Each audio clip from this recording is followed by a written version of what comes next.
Hello বন্ধুরা, আরকি কিচেনে সবাইকে স্বাগত। আজকে আমি কপি পাতা, পালং শাক আর মাছের মুড়ো দিয়ে একটা রেসিপি বানাচ্ছি। চলুন দেখাই কিভাবে বানাচ্ছি। এখানে আমি সিম এই ছোট ছোট করে কেটে নিয়েছি, আলু, মূলো, আর এটা হচ্ছে কপি পাতা, আর কপি ডাঁটিও সাথে আছে, আর পালং শাক। তারপরে দিয়ে গরম জলে একটু নুন দিয়ে কপি পাতাগুলো একটু সেদ্ধ করে নেব।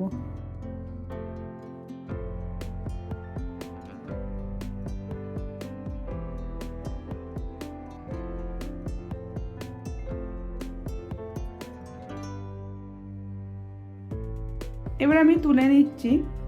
তারপর আদা, রসুন আর জিরেটা পেস্ট করে নিয়ে আসছি।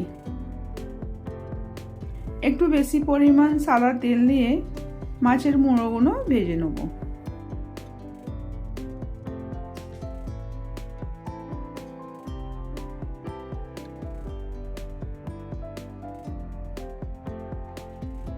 মাছের মুড়োটা ভালো করে ভাজতে হবে।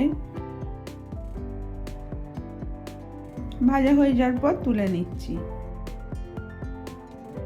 এবার এই তেলেতেই 5 ফোড়ন দিয়ে দিলাম আধা চামচ, শুকনো লঙ্কা দুটো,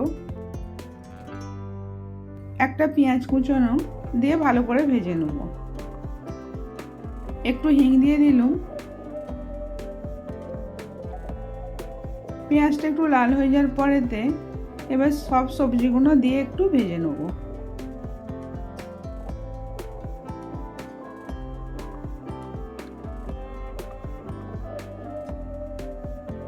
একটু লাল করে ভাজার পরে একটু চিনি দিয়ে দিলাম আধা চামচের কম, আদা, রসুন, জিরে বাটাটা দিয়ে দিলাম 1.5 চামচ, দিয়ে ভালো করে কষে নিতে হবে। হলুদ আধা চামচের একটু কম, লঙ্কা আধা চামচের একটু কম, স্বাদ মতো নুন দিয়ে ভালো করে কষতে হবে। একটু কষা হয়ে যাওয়ার পরেতে সেদ্ধ করা কপি পাতাগুলো দিয়ে 30-40 সেকেন্ড একটু কষে নেব।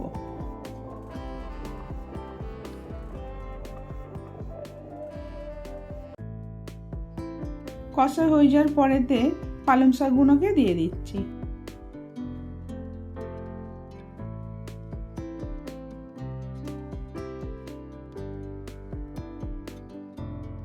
তারপরে ভালো করে এটাকে মিক্স করে নিতে হবে।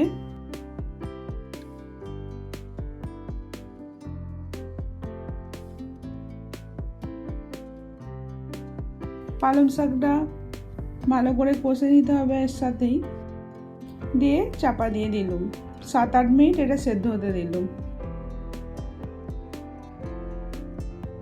তারপরেতে মাছের মুড়োগুলো দিয়ে ভালো করে মিক্স করে নিতে হবে।